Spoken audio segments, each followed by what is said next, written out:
à moins que vous... Voilà. Nous allons essayer de lancer l'enregistrement et j'ai eu une petite présentation qui a été préparée ici, que nous allons essayer de dérouler. Donc, au moment où je la déroule, en fait, si vous avez des questions, vous pouvez les noter et ou soit les mettre dans le chat. Aussi, c'est des questions qui sont brûlantes. N'hésitez pas à m'arrêter, à m'interrompre afin que je puisse vous donner plus d'éclaircissement. Alors, je ne sais pas si mon écran est visible. Si c'est visible, vous me faites signe.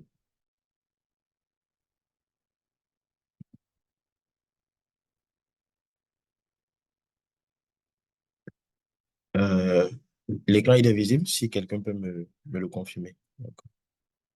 Oui, c'est bien visible. Allez-y. D'accord, merci beaucoup. Alors, comme certainement tout le monde le saurait ici dans ce école, le programme il est appelé Feed Forward. Donc, Feed Forward, cette dénomination anglophone-là pour essayer de faire ressortir en fait la notion de devoir être connecté avec le terrain. Donc, c'est beaucoup plus ça. Comment est-ce qu'on se connecte en fait avec le terrain pour pouvoir aller beaucoup plus en avant. Donc, c'est un peu ça la philosophie de base. Mais il est quoi? C'est un programme en fait de recherche collaborative et d'innovation ouverte en agriculture. Ah, nous le savons bien évidemment que généralement, en fait, dans les pays comme les nôtres, qui sont en train de fournir beaucoup d'efforts afin de pouvoir se développer, pouvoir commencer par un accroissement de la production agricole et une amélioration en fait du secteur agricole, il est très indispensable.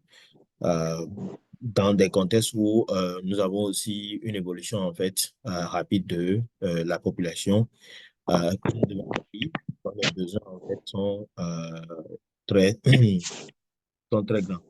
Monsieur Ouattara, vous pouvez garder votre micro éteint, ça sera bien. Lance.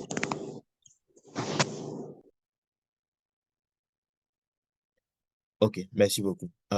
Donc, je disais que le pouvoir développer le secteur agricole, c'est un défi continu en fait au niveau des différents pays en voie de développement et plus précisément les pays en Afrique. Aujourd'hui où les questions d'agriculture reviennent à chaque fois dans les besoins et on se demande comment est-ce qu'on peut y arriver. Alors, l'une des grandes façons de faire et même des histoires quand on remonte dans les années 1800 au niveau des États-Unis, à des moments donnés, le secrétaire d'État à l'agriculture a dû lancer des programmes beaucoup plus vastes dans les contextes où on n'a pas beaucoup de scientifiques pour se demander comment est-ce que on fait pour développer en fait la recherche qui nous permettra de pouvoir penser les solutions, que ce soit en matière de production, que ce soit en matière de transformation en fait des produits, que ce soit en matière de valorisation des chaînes de valeur que ce soit en fait dans le financement agricole.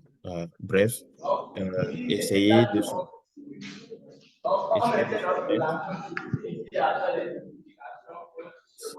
S'il vous plaît, pouvez-vous garder votre micro éteint dès que vous n'intervenez pas. Merci beaucoup. Alors, pouvoir en fait développer la solution.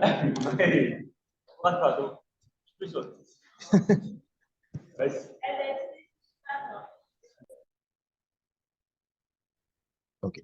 Donc, pouvoir développer, en fait, penser et développer des solutions face, en fait, aux différents besoins de transformation du secteur agricole. Ça, c'est un défi. Et toutes les nations, en fait, qui sont devenues grandes au fil du temps ont trouvé des stratégies pour pouvoir développer, en fait, le secteur agricole. Alors, la composante innovation ouverte aussi, c'est ça, c'est que on part du principe que, généralement, nous sommes des équipes dispersées, des personnes avec des ambitions, la créativité et tout le talent, en fait, qu'ils peuvent mettre à contribution pour pouvoir apporter de solutions nouvelles. Sont généralement dispersées. Mais quand on essaie de créer des espaces de partage, de collaboration euh, et de co-construction, donc on met à profit, en fait, divers talents, dans ce cas-ci, pour essayer de pouvoir résoudre, en fait, des problèmes concrets. Donc, c'est là, en fait, la notion d'innovation ouverte. Mais on ne peut pas faire de l'innovation ouverte sans nécessairement avoir aussi des informations pertinentes qui sont remontées généralement par le volet de la recherche. Donc, c'est dans cette dynamique, en se demandant comment est-ce qu'on fait pour développer ça, en fait, dans nos différents pays, qu'est venue, en fait, l'idée de lancer ce programme euh, qui a pour objectif de transformer le secteur agricole dans les pays en développement. Donc, vraiment, un objectif assez clair et succinct qui est là, mais en employant en fait des méthodes collaboratives pour impliquer et les étudiants qui sont en formation, qui certainement ont des talents de qualité, sont exposés en fait à beaucoup de notions fondamentales dans le secteur de l'agriculture, dans le secteur de l'économie, de la géographie et même dans le secteur certainement des langues où ça entre en lieu de compte dans la communication, etc. Pouvoir trouver la façon de faciliter en fait une collaboration entre eux, les agriculteurs, les chercheurs et bien évidemment des innovateurs dans le domaine. Alors, le but principal ici, c'est de pouvoir identifier et répondre aux besoins cruciaux en matière de recherche et développement et d'innovation. Donc, en matière de R&D principalement, où on se dit oui, comment est-ce qu'on pense ces solutions, on essaie de les développer, on les amène à la maturité pour pouvoir les mettre sur un marché pour répondre à répondre à un besoin spécifique. Alors, l'impact, là, euh,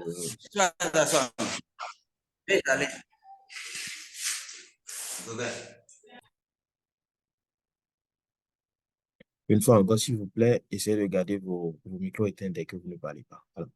Alors, l'impact anticipé ici, c'est qu'on veut essayer de pouvoir renforcer la capacité, c'est-à-dire des étudiants, des innovateurs que vous êtes en fait à contribuer au changement social et au développement durable de leur localité.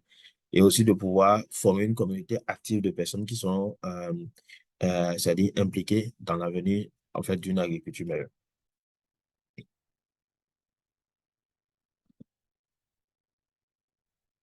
Alors, on peut encore les résumer rapidement là, hein. Ces trois objectifs succès: identifier les besoins en recherche et développement, innovation, renforcer, c'est-à-dire le rôle des étudiants, des innovateurs que nous sommes en fait dans le secteur agricole et promouvoir la collaboration et l'innovation ouverte.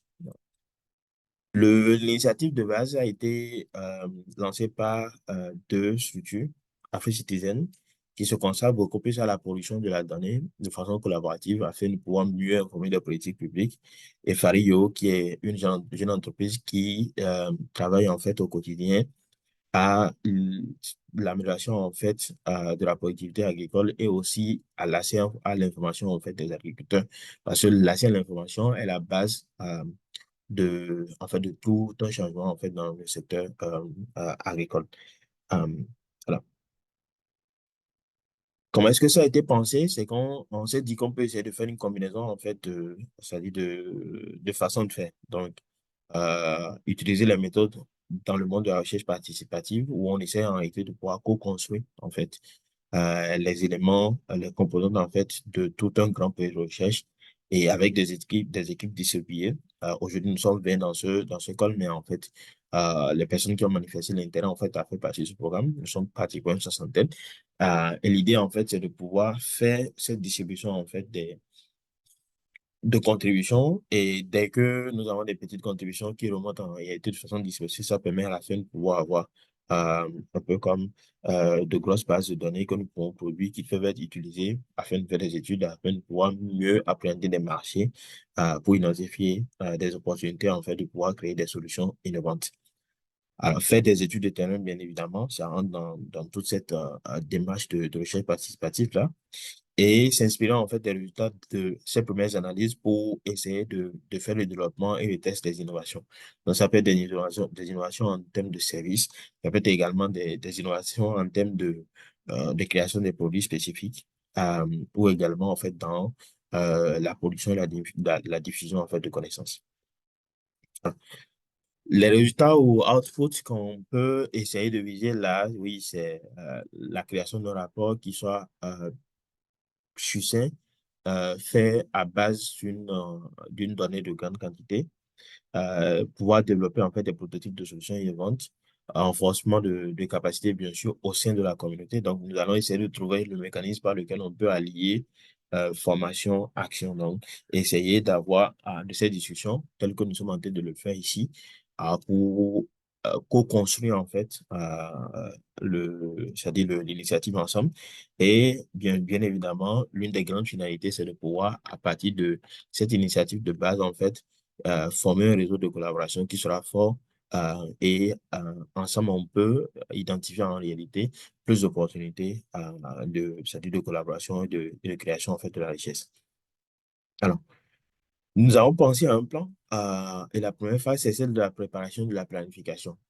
Là, nous avons débuté depuis la période où vous avez postulé en fait à travers le formulaire. Donc, tout ça, ça fait partie de la préparation, mais au-delà de ça, nous voulons ensemble pouvoir co-créer les différentes étapes qui vont nous permettre de pouvoir mieux préparer les phases à venir. Donc, pour ça, nous avons pensé en fait à pouvoir faire des ateliers participatifs sur la conception de la théorie du changement. Ce qui va se passer là, c'est un outil très puissant et beaucoup utilisé en fait dans le monde du développement. Donc, ce qui va se passer, c'est que on débute avec des formations pour comprendre beaucoup plus la conception des programmes. Quand on parle de programme de ce type, comment est-ce qu'on le pense, on définit l'impact, penser aux différentes activités qui doivent être menées, aller jusqu'au KPI et identifier fondamentalement qu'est-ce qui pourrait être en fait les données que nous devons chercher, comment est-ce que nous devons les chercher, etc. Donc, cette première phase, nous sommes dit qu'on pourra le faire en fait en mode où on fait de la formation, on en discute chacun au sein de la communauté. Vous, nous, on prend mieux connaissance en fait, de ces outils en intelligence collective là et de développement que vous maintenant vous pouvez réimplémenter sur le terrain compte tenu c'est-à-dire des cibles que on va bien évidemment pouvoir identifier ensemble. Et ça nous permet de pouvoir préparer au mieux la grande phase de collecte de données, où on peut se donner, par exemple, 6 mois avec vraiment une approche pas trop fatigante, en fait, pour pouvoir collecter le maximum de données sur des sujets de façon beaucoup plus systématique en rapport avec le développement de la R&D et la transformation de l'agriculture de façon globale. Donc, dès que nous aurons pu finir de faire cette donnée, on peut maintenant essayer de former des petits sous-groupes de travail là, afin de pouvoir faire des analyses, c'est-à-dire exploiter ces données pour ressortir en fait des informations clés qui seront utiles en fait pour la phase, c'est-à-dire d'innovation et de développement en fait de solutions à venir. Et bien évidemment, au bout d'un certain temps, il va falloir se poser pour faire une évaluation globale de ce que nous avons fait pour se demander, bon, est-ce que ça a été utile? Est-ce que ça a eu tel ou tel impact, etc. Donc, c'est un peu ça, globalement, ce que nous avons pensé comme plan de déroulement. Mais certainement, comme on l'a dit, après ce call, les états qui vont suivre, qui sont en rapport principalement avec la co-construction, en fait, d'une grande théorie de changement, nous permettra de pouvoir mieux définir, en fait, les phases de 3 à 4 et 5. Euh, alors, l'équipe derrière, il y a moi, je me suis présenté au début, Kafid Toko, je suis facilitateur en intelligence collective. Je suis en poste actuellement à l'Université Mohamed VI Polytechnique du Maroc. Il y a Fabrice Caméon qui est manager à Fario et nous avons juste Merou en fait qui est chargé de projet à Fario et qui certainement sera votre premier grand point de contact sur au cours de la mise en exécution et le développement en fait de ce programme globalement parlé. Donc, c'est un peu ça. J'espère que je n'ai pas été rapide. Je vais peut-être arrêter le partage et nous pourrons avoir une discussion beaucoup plus interactive s'il y a bien évidemment des questions ou des réactions.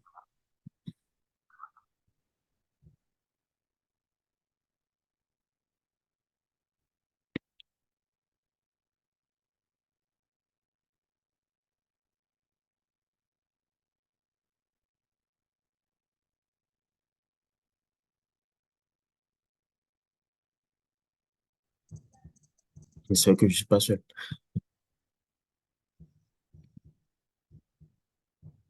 Oui, bonsoir monsieur, comment allez-vous? Je vais bien. Monsieur Gino, c'est ça. Moi, c'est Théodore Boyou de la plateforme AgriConnect Afrique. La C'est plateforme. avec AgriConnect Afrique. D'accord. Oui. C'est avec grand plaisir que nous avons suivi, en tout cas que j'ai suivi, mon équipe et moi, Ouais. euh, première séance et nous nous réjouissons très profondément de cette logique-là, de cette manière de voir les choses, parce que si vous nous permettez, Depuis 2018, nous avons commencé à faire pareil. Et les freins étaient beaucoup plus liés aux chercheurs eux-mêmes parce que nous, à travers AgriConnect, nous allons vers la diffusion de l'information Ok. produite à travers les résultats de recherche, mais beaucoup plus en langue locale pour les producteurs. Quitte à, aujourd'hui, nous nous sommes positionnés en tant qu'acteurs de l'intermédiation de financement parce qu'avec ce que nous faisons, Ouais. les acteurs, certains chercheurs avec qui nous avons déjà travaillé ont pu Mhm. avoir des certificats qu'ils ont fait valoir lors de leur demande de financement de nouveaux projets. C'est vrai que pour beaucoup d'acteurs, ils voient cela comme un mécanisme de dévalorisation de leur recherche, mais nous sommes tous d'accord que les agriculteurs aujourd'hui cherchent des trouveurs et ils ont déjà assez de chercheurs. Donc, ce serait en tout cas avec grand plaisir que nous allons vraiment nous associer et vraiment mouler le maillot et pour qu'enfin nous en soyons tous gagnants. Merci beaucoup. D'accord. Merci beaucoup pour cette intervention. Et à Reconnaître, vous avez déjà pu toucher pratiquement combien de personnes? Si c'est pas trop Nous demandé. travaillons, nous travaillons en termes de coopérative Ah, d'accord. et voilà, parce que pris individuellement, l'effet n'est pas vraiment ce que on veut. Donc actuellement, nous travaillons avec plus d'une centaine de coopératives, que ce soit au nord, au sud, au nord. D'accord. D'accord. D'accord. Super. Ça, c'est très Intervenir dans intéressant. des filières comme le riz, le cacao, etc. Voilà. D'accord. D'accord. Merci pour ce partage-là. Et bien évidemment, nous allons trouver les façons de pouvoir amplifier et collectivement aller plus vite et plus loin. Voilà.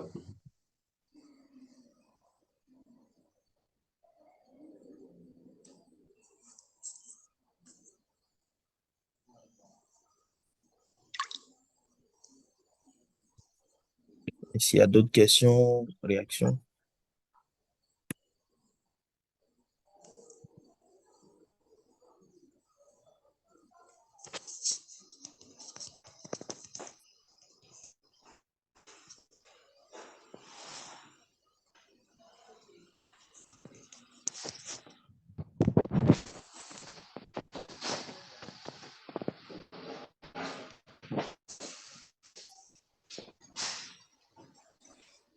Oui, je vois la main levée de Gino, si je lis encore bien. Gino qui dit c'est ça. Oui, bonjour monsieur. J'ai écouté avec beaucoup d'intérêt votre présentation et j'avoue que c'est un projet vraiment intéressant et j'ose croire que ça ira à bout et que vos objectifs seront atteints. Maintenant, moi, ma préoccupation, j'ai constaté que eh, les acteurs que vous impliquez beaucoup plus dans ce programme, c'est les étudiants et les chercheurs. Maintenant, j'aimerais demander quel sera le rôle des, des organisations de développement, c'est-à-dire les ONG, les associations qui aimeraient quand même participer à ce programme. Quel sera leur rôle Ok, de ce programme? effectivement, au début, dans la présentation, si vous avez fait attention, quand je dis étudiant, j'ai slash innovateur. Et puis, peut-être, on a utilisé la terme étudiant au début, mais non. Le programme, il reste ouvert, en fait, à tout innovateur, toute personne, en fait, qui est intéressée à pouvoir apporter sa pierre.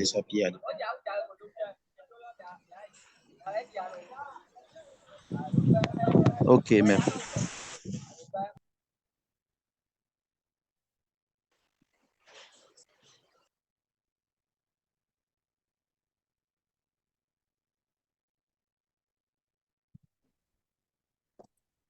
Et bonjour, Bonjour.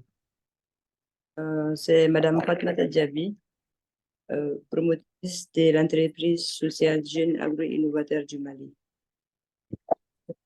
Nous faisons la promotion des pratiques et produits agricoles innovants et résilients face au changement climatique. Alors, cette initiative que nous entreprenons, vous et moi, le programme, je veux dire, Ouais. est une initiative. Je crois qu'on peut arriver à faire grandes choses pour l'agriculture africaine. Maintenant, ma question est, comme on vise l'Afrique, alors où est-ce qu'on va, où est-ce que le projet serait logé. Nous, en tant qu'acteurs, on est dehors, on est hors du pays. Qu'est-ce qu'on peut faire pour l'atteinte de ces objectifs?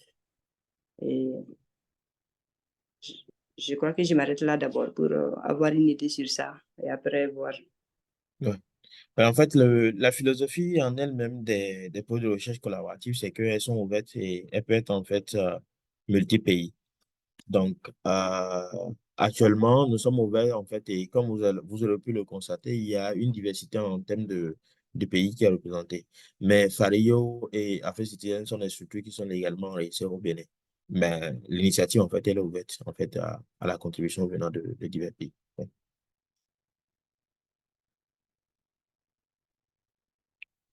D'accord. Alors, comment on va mener les activités? Supposons que je vais développer une innovation ici au Mali.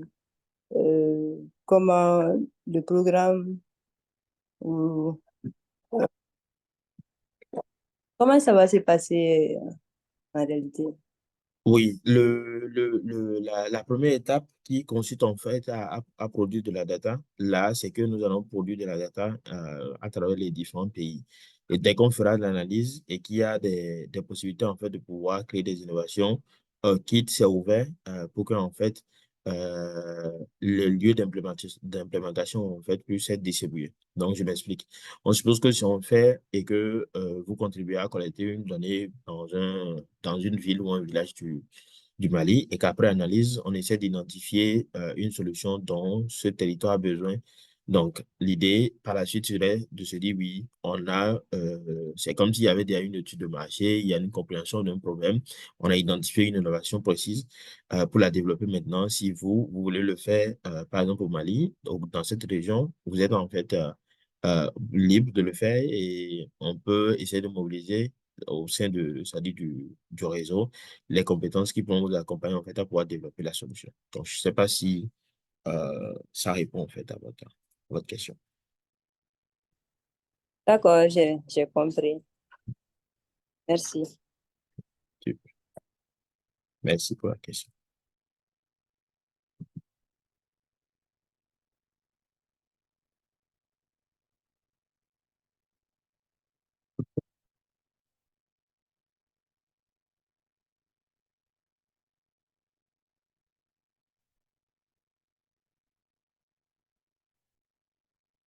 D'autres questions?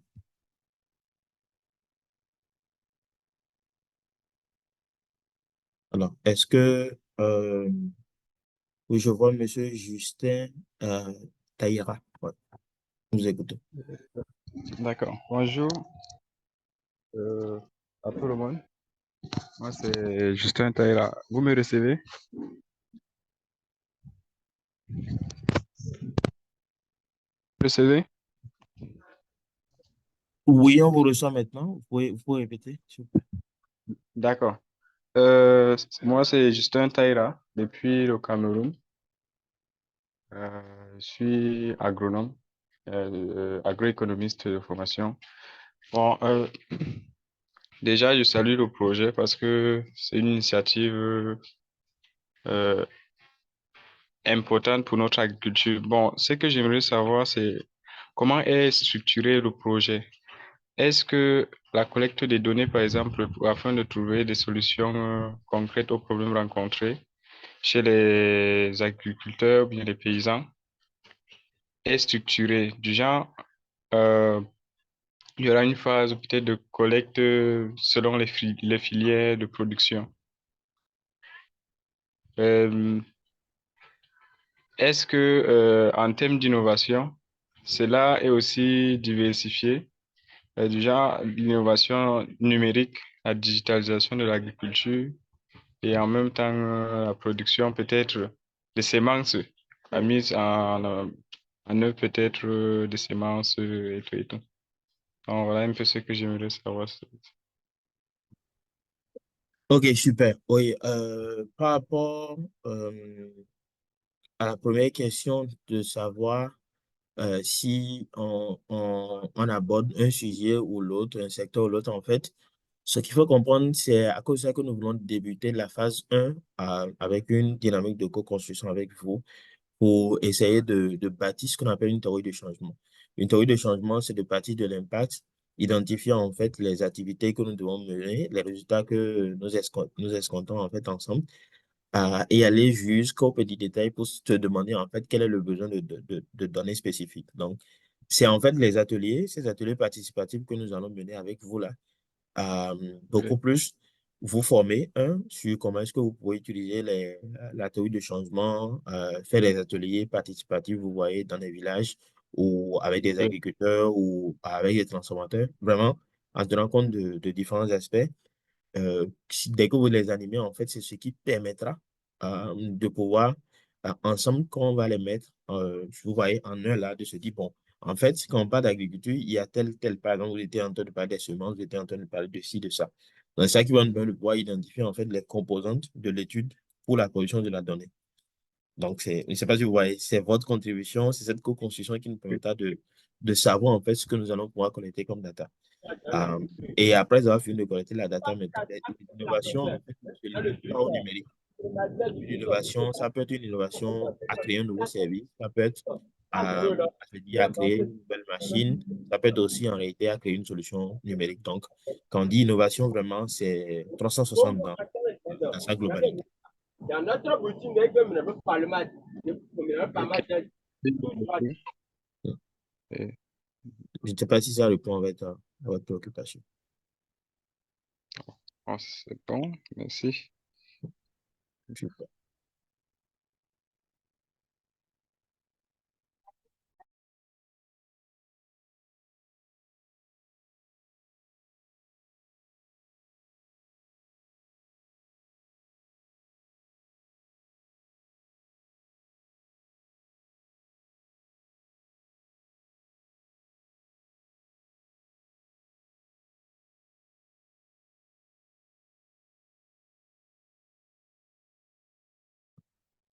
Ok, je vois une suggestion de M. Traoré. Est-ce qu'il ne serait pas intéressant de faire une exposition des problèmes de l'agriculture dans nos pays à travers une exploration sur le terrain dans le but de co-définir les sujets de travail? Donc, une réunion, une exposition de différents sujets de recherche suivis de recadrage pour enfin laisser la place à la recherche terrain. Oui, c'est bien évidemment ça, les premiers ateliers en matière de conception de la théorie de changement.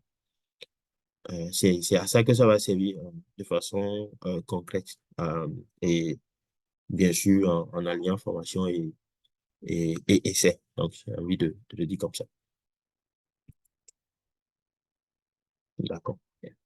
Est-ce que nous avons d'autres questions? OK. S'il n'y en a pas, nous avons un groupe WhatsApp, mais on va vous envoyer un petit formulaire qui nous permettra de pouvoir collecter un certain nombre d'informations pratiques. C'est on a un groupe WhatsApp, mais les communications seront privilégiées et WhatsApp et par mail. Euh, mais au-delà de ça, on pourra voir si on peut adopter encore d'autres outils ou espaces de communication, de collaboration beaucoup plus fluide et organisé, et pas seulement un flux de discussion en fait, sur WhatsApp.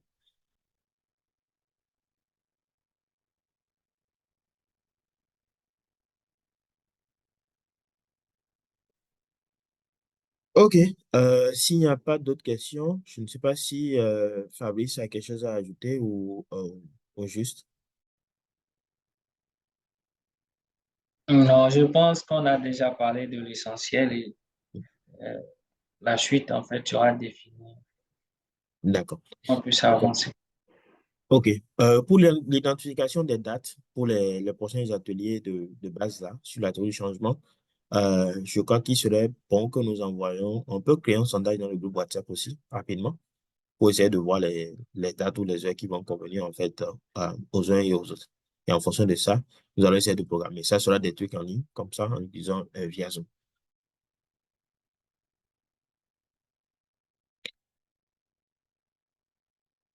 OK. Merci beaucoup encore pour votre disponibilité aussi tôt le matin. Euh, ça prouve qu'il y a une grande énergie, il y a une grande motivation en fait à pouvoir apporter un changement au sein de nos différents territoires. Voilà. Je sais pas, on essaye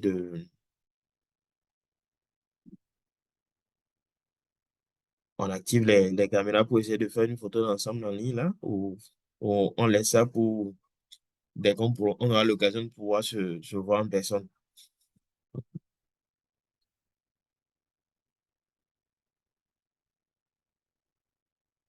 Super.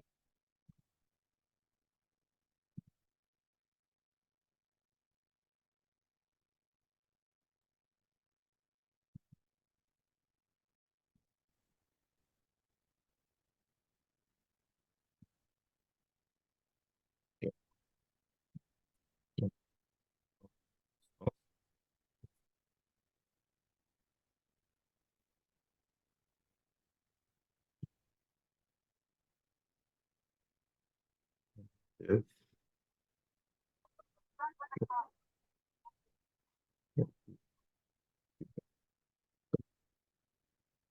Ok, merci beaucoup à tous et nous allons essayer de faire le suivi. Ok, il y a plus de personnes qui... ok.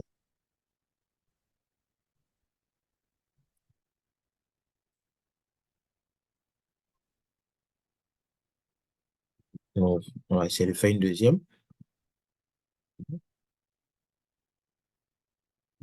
Super. Ok, merci beaucoup.